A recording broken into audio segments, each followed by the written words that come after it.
Assalamualaikum warahmatullahi wabarakatuh. Perkenalkan, saya Dio Ananta dengan NIM 1123105002 dari kelas C08. Di sini saya akan presentasi mata kuliah hukum bisnis untuk tugas UAS. Pada pertemuan pertama, yaitu pengantar dan definisi hukum bisnis. Pengertian ilmu hukum menurut Abdul R. Saliman pada tahun 2004, ilmu hukum adalah ilmu pengetahuan yang objeknya hukum, mempelajari segala hal yang berkaitan dengan hukum, mulai dari pengertian, subjek, objek, tujuan hukum, peristiwa hukum, sumber-sumber hukum, sistematika hukum, hukum positif yang berlaku pada suatu negara meliputi antara lain hukum pidana, hukum perdata, hukum lingkungan, hukum ekonomi, dan hukum tata negara.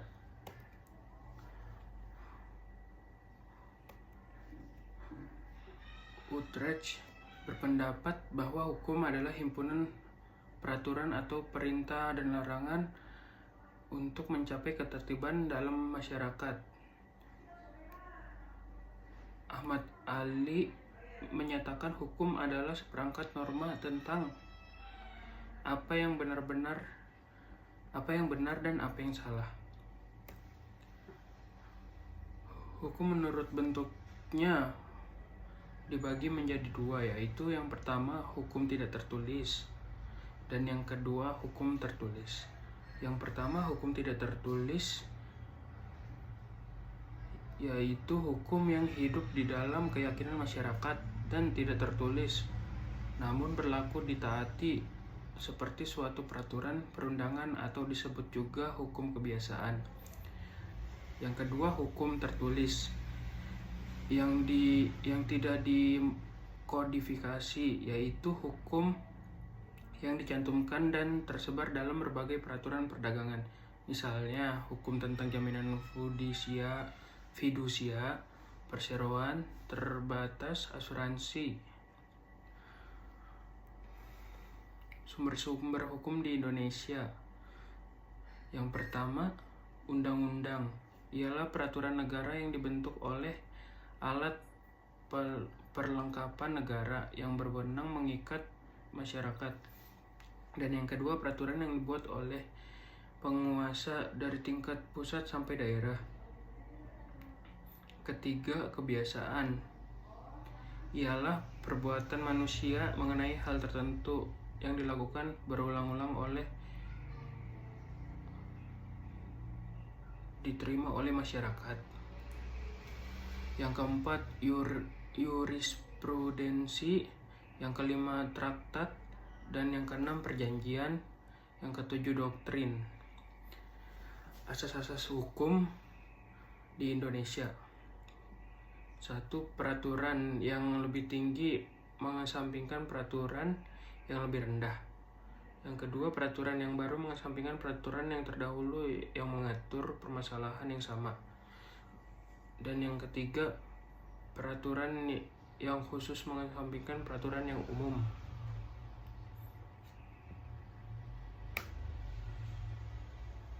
Hukum bisnis adalah suatu perangkat kaidah hukum yang mengatur tentang cara pelaksanaan urusan atau kegiatan dagang, industri, keuangan yang dihubungkan dengan produksi atau pertukaran barang atau jasa, dengan menempatkan uang dari para entrepreneur dalam resiko tertentu dengan usaha tertentu dengan motif adalah untuk mendapatkan keuntungan.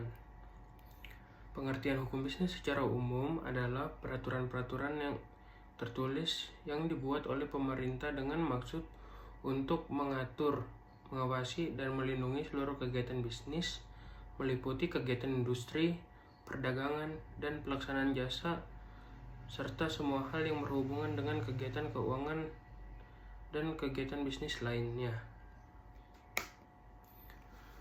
Sumber hukum bisnis yang utama atau pokok adalah pada pasal 1338 ayat 1 KUH Perdata, yaitu asas kontrak atau perjanjian itu sendiri yang menjadi sumber hukum utama, di mana masing-masing pihak terkait untuk tunduk kepada kontrak yang telah disepakati. Kontrak yang diberlakukan sama seperti undang-undang. Yang kedua, asas kebebasan berkontrak, di mana para pihak bebas untuk membuat dan menentukan isi dari kontrak yang dapat mereka sepakati. Yang ketiga, hukum secara umum. Sumber hukum bisnis atau hukum perundangan adalah yang pertama hukum perdata atau KUH Perdata, yang kedua hukum dagang atau KUH Dagang, yang ketiga hukum publik atau pidana ekonomi atau KUH Pidana, dan yang terakhir peraturan perundang-undangan di luar KUH Perdata, KUH Pidana, dan KUH Dagang. Fungsi hukum bisnis adalah yang pertama sebagai sumber informasi yang berguna bagi praktisi bisnis, dan yang kedua untuk memahami hak-hak dan kewajibannya dalam praktisi bisnis. Hak berbisnis salah satunya mungkin bisa menawarkan produk apapun sebagai produk bisnis andalannya. Tujuan hukum bisnis yang pertama adalah agar tidak terwujud watak dan perilaku aktivitas di bidang bisnis yang berkeadilan, wajar, sehat, dan dinamis.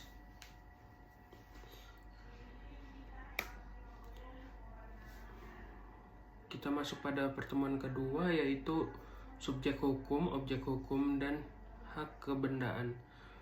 Subjek hukum atau subjek van en recht, suatu pihak berdasarkan hukum telah mempunyai hak atau kewajiban atau kekuasaan tertentu atas sesuatu tertentu. Pada dasarnya, subjek hukum dapat dibedakan menjadi 1. Manusia, 2. Badan hukum. Selain manusia sebagai subjek hukum, di dalam hukum pula terdapat badan hukum atau perkumpulan-perkumpulan yang juga memiliki akhlak dan melakukan perbuatan-perbuatan seperti layaknya seorang manusia. Badan hukum dibedakan menjadi 2, yaitu badan hukum publik dan badan hukum perdata.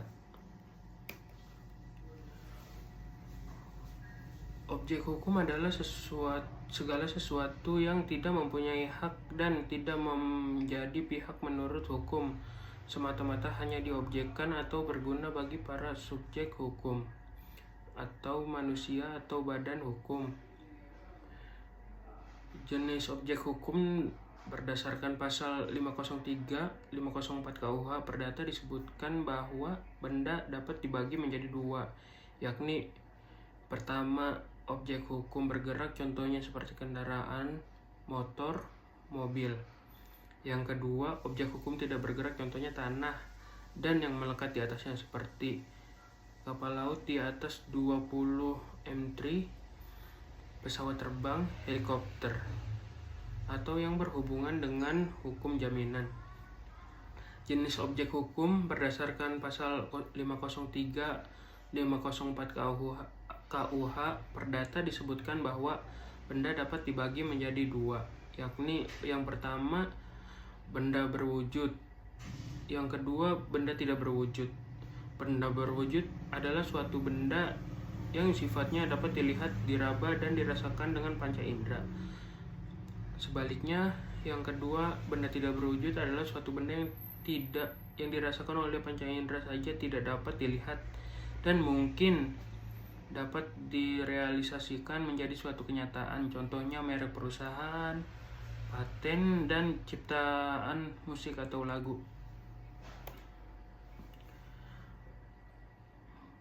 Beberapa contoh hak benda.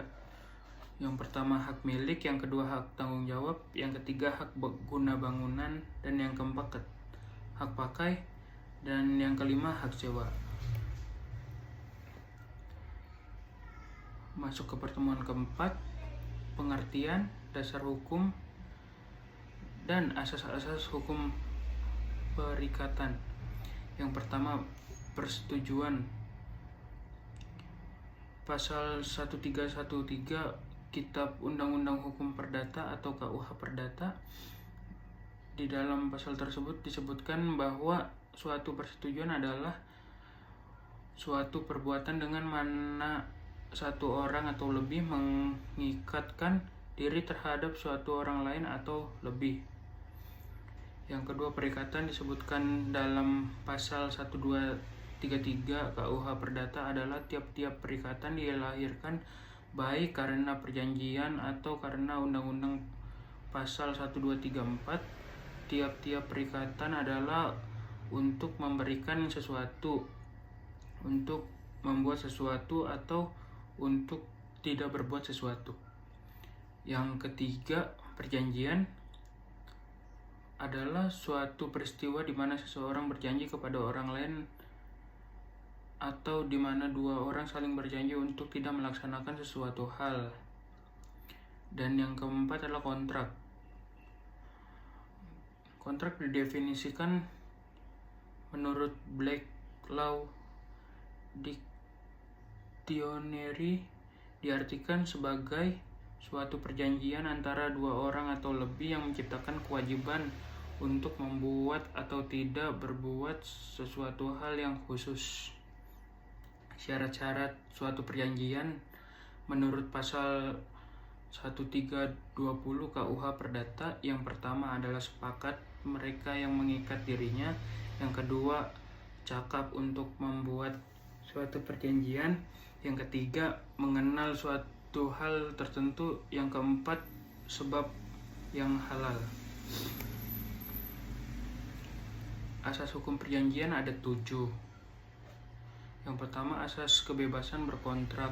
Yang kedua, asas konseksualisme. Yang ketiga, asas panca sunt servanda. Yang keempat, asas itikat baik.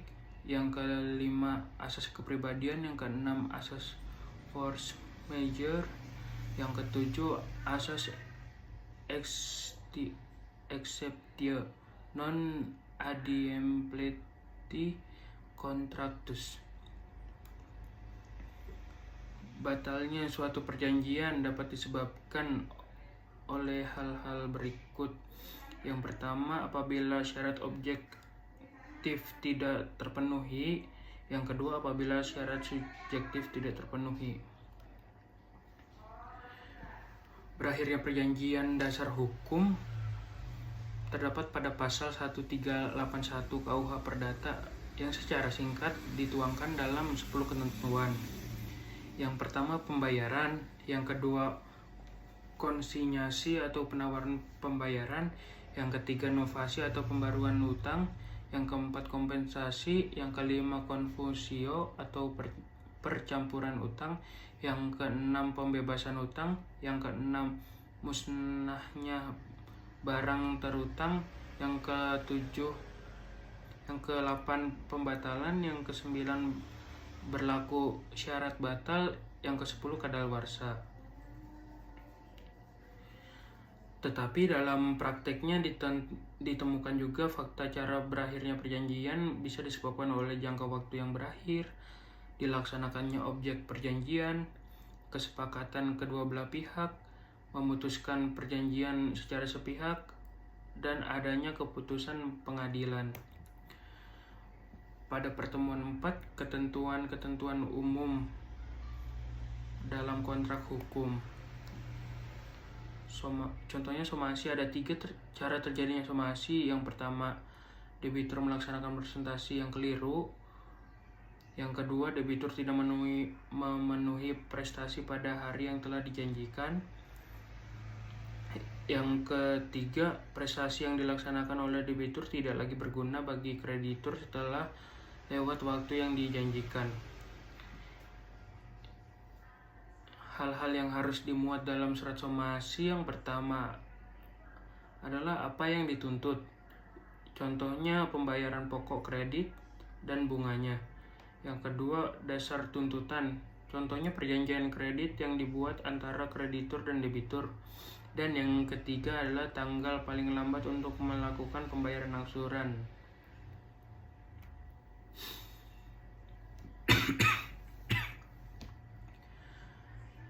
Adanya wan prestasi yang dilakukan debitur dapat menimbulkan kerugian bagi kreditur. Sanksi atau akibat hukum bagi debitur yang wan prestasinya ada 4 macam, yaitu yang pertama, debitur harus diharuskan membayar ganti kerugian yang diderita oleh kreditur. Yang kedua, pembatalan perjanjian disertai dengan pembayaran ganti kerugian. Yang ketiga, peralihan risiko kepada debitur sejak saat terjadinya wan prestasi. Yang keempat, pembayaran biaya perkara apabila diperkarakan di muka hakim. Dan contoh-contoh pasalnya ada di presentasi. Lalu kita ke ganti rugi. Ganti kerugian dapat dituntut oleh kreditur kepada debitur adalah sebagai berikut. Yang pertama, kerugian yang dideritanya yaitu berupa pergantian biaya-biaya kerugian. Dan yang kedua, keuntungan yang sedianya akan diperoleh dalam pasal 1246 KUH Perdata. Selanjutnya ada komponen-komponen dalam ganti rugi, terdiri dari yang pertama biaya, yang kedua kerugian, yang ketiga bunga. Pada pertemuan kelima kita akan membahas hubungan hukum dagang dengan hukum perdata. Hukum dagang adalah hukum perikatan yang timbul khusus dari hubungan perdagangan. Sumber-sumber hukum dagang yang pertama, hukum undang-undang hukum pidana atau KUHD.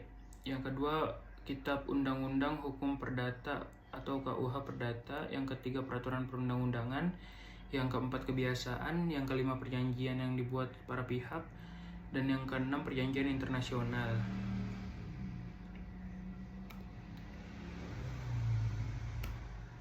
Ruang lingkup hukum bisnis, yang pertama kontrak bisnis, yang kedua jual beli, yang ketiga bentuk-bentuk perusahaan, yang keempat perusahaan go public dan pasar modal, yang kelima penanaman modal asing, yang keenam kepilitan likuidasi, yang ketujuh merger dan akuisisi, yang ke-8 perkreditan dan pembiayaan jaminan hutang, yang ke-9 jaminan hutang, yang ke-10 surat berharga, yang ke-11 perburuan, yang ke-12 hak atas kekayaan intelektual anti monopoli, yang ke-13 anti monopoli hak, yang ke-14 perlindungan konsumen, yang ke-15 keagenan dan distribusi, yang ke-16 asuransi, yang ke-17 perpajakan, yang ke-18 penyelesaian sengketa bisnis, yang ke-19 bisnis internasional, dan yang ke-20 adalah hukum pengangkutan. Terdapat pada aspek darat, laut, udara, dan multimoda. Oke, masuk ke pertemuan yang terakhir, yaitu pertemuan 6, hukum surat berharga dan hukum asuransi. Surat berharga dapat didefinisikan sebagai sebuah dokumen yang diterbitkan oleh penerbitnya sebagai penemuan suatu prestasi berupa pembayaran sejumlah uang sehingga berfungsi sebagai alat bayar yang di dalamnya berisi perintah untuk membayar kepada pihak-pihak yang memegang surat tersebut, baik pihak yang diberikan surat berharga oleh penerbitnya ataupun pihak ketiga kepada siapa surat berharga tersebut dialihkan. Berdasarkan beberapa referensi yang ada, surat berharga dapat didefinisikan sebagai surat yang pertama memiliki nilai, yang kedua negotibel, dan yang ketiga mudah dialihkan. Fungsi surat berharga yang pertama sebagai alat bayar, itu contohnya ada cek, billet, giro, sama wesel bayar. Yang kedua ada alat pemindahan hak tagih karena dapat diperjualbelikan. Yang ketiga, sebagai surat legitimasi atau surat bukti hak tagih. Yang keempat, sebagai bukti investasi, contohnya surat saham. Jenis-jenis surat berharga dalam KUHD: yang pertama cek, yang kedua wesel, yang ketiga promise, yang keempat bill of lading. Terus yang terakhir adalah tujuan dari asuransi. Yang pertama pengalihan risiko, yang kedua pembayaran ganti kerugian, yang ketiga pembayaran santunan, yang keempat asuransi untuk kesejahteraan anggotanya. Mungkin cukup sekian presentasi dari saya, kurang lebihnya mohon maaf.